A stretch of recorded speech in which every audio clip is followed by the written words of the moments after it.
Question number 1. Which cellular process is responsible for generating the majority of ATP?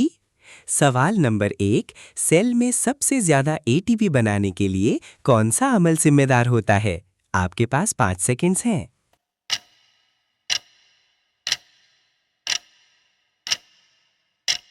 सही जवाब है option C. Question number 2.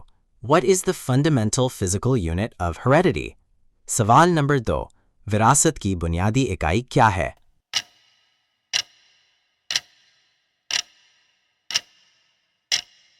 सही जवाब है option B. Question number 3. What is the process of water movement across a selectively permeable membrane? सवाल number 3. एक membrane के जरिए पानी की हरकत के अमल को क्या कहते हैं?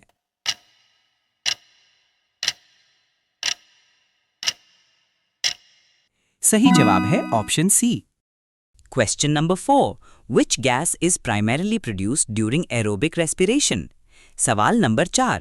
एरोबिक रेस्पिरेशन के दौरान मुख्य रूप से कौन सी गैस बनती है?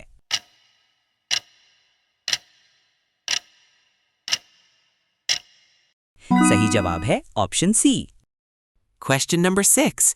Which part of the human brain controls balance and coordination? सवाल नंबर 6. इंसानी दिमाग का कौन सा हिस्सा बैलेंस और कोऑर्डिनेशन को कंट्रोल करता है?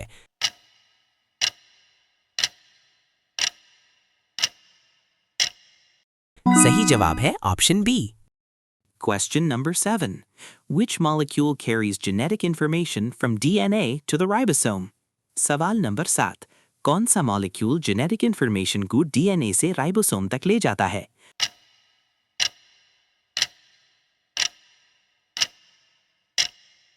सही जवाब है option B. Question number 8. What is the smallest unit of an element that retains its properties? सवाल नंबर 8.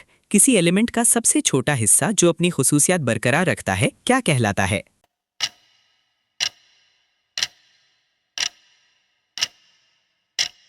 सही जवाब है option B. Question number 9. Which blood cells are primary components of the immune system? सवाल number 9. कौन से blood cells मुदाफ़ियती निज़ाम का बुनियादी हिस्सा हैं?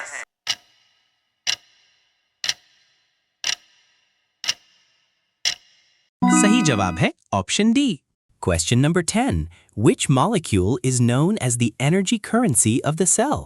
सवाल नंबर 10. किस मॉलिक्यूल को सेल की एनर्जी करेंसी कहा जाता है?